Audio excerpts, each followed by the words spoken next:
yang mau saya tanyakan, sering sekali kita dengar dalam ceramah-ceramah itu, mungkin tidak salah para ustadz itu, ketika membahas hal-hal tadi itu, masuk dalam perbedaan itu bukan mempersatukan sering itu. Justru menambah orang menjauh masing-masing itu. Padahal kalau diteliti mungkin agak-agak benar itu, karena yang benar sekali kan Tuhan yang paling tahu itu.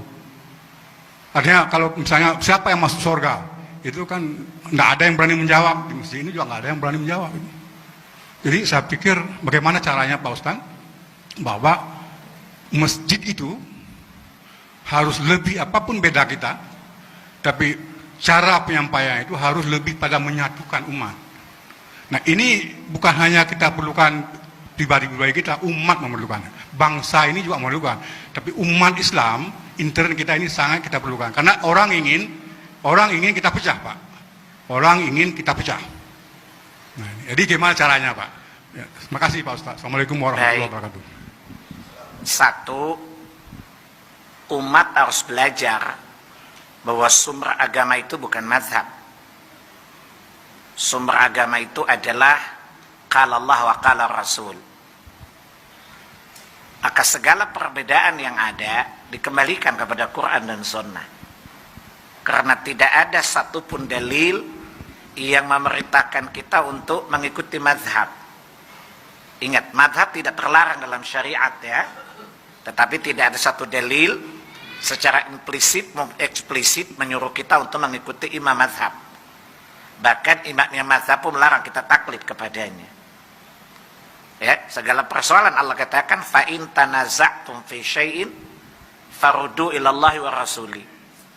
Jika kalian berselisih tentang apa saja, kembalikan kepada Allah dan Rasulnya. Itu satu. Yang kedua, kita nggak bisa maksa Ustadz bicara menurut apa yang dia fahami dan dia yakini.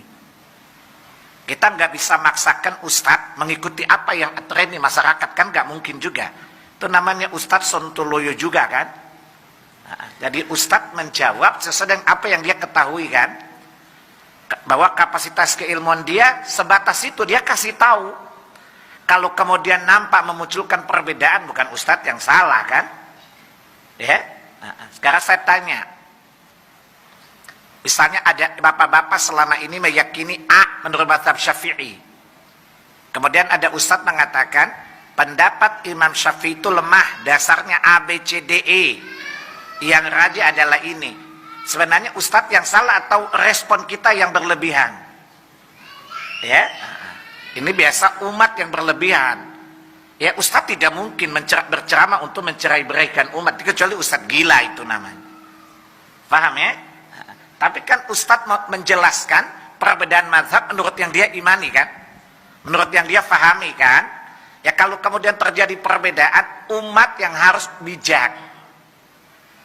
Kesatu, yang ustadz dijawab itu menurut pemahaman ustadz. Maka Anda sikap bijak kita apa? Kalau Anda meyakini apa yang disampaikan pendapat ustadz, Anda ikuti. Ya, tanpa perlu mengkultusnya. Hebat ustadz, nggak usah keles. Paham? Kalau kita tidak sependapat, yakin aja apa yang sudah Bapak jalani tanpa perlu memusuhi ustadz yang berbeda dengan kita. Saya kira tidak perlu ada perbedaan kan? Nah, umat yang diedukasi supaya bisa menerima perbedaan. Paham? Bahwa tidak mungkin mempersatukan semua orang sama, tidak mungkin. Itu sesuatu yang tidak mungkin. Jadi kita umat yang belajar bijak menyikapi perbedaan. Satu, terbiasalah untuk bertanya kepada ustadz, mana yang paling rajih. Makanya ustadz kalau jelaskan perbedaan pendapat ulama, ya ustadz berusahalah untuk menjelaskan mana yang lebih kuat, diumumkan dalil-dalilnya. Kalau kemudian kita sependapat, ingat, jangan karena kita terikat emosional dengan guru itu, jangan. Itu taklid namanya. Faham? Kita menerimanya karena memang hujahnya jauh lebih kuat daripada hujah orang yang dia bantah tadi. Nah, kalau kita tidak sependapat dengan hujah yang disampaikan oleh ustadz tadi, kita nggak usah membencinya kan? Nggak usah memfitnahkan dasar Wahabi, lo kan susah jerepot masalah kan? Kan ini masalah Pak. Ya Bapak ya katakan apa? Udah saya seperti ini, dari dulu sudah begini, ya udah seperti ini. Nah, maka ketemu dengan orang yang berbeda dengan Bapak, Assalamualaikum, biasa aja kali kan Pak.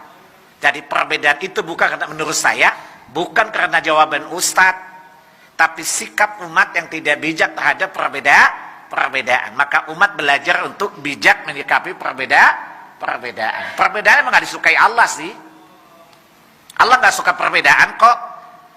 Jadi hadis yang mengatakan ikhtilafu ummati rahmah itu hadis batil. Itu hadis yang batil. Ya tidak sahih hadis itu. La asalalah kata Imam Bukhari. Paham ya?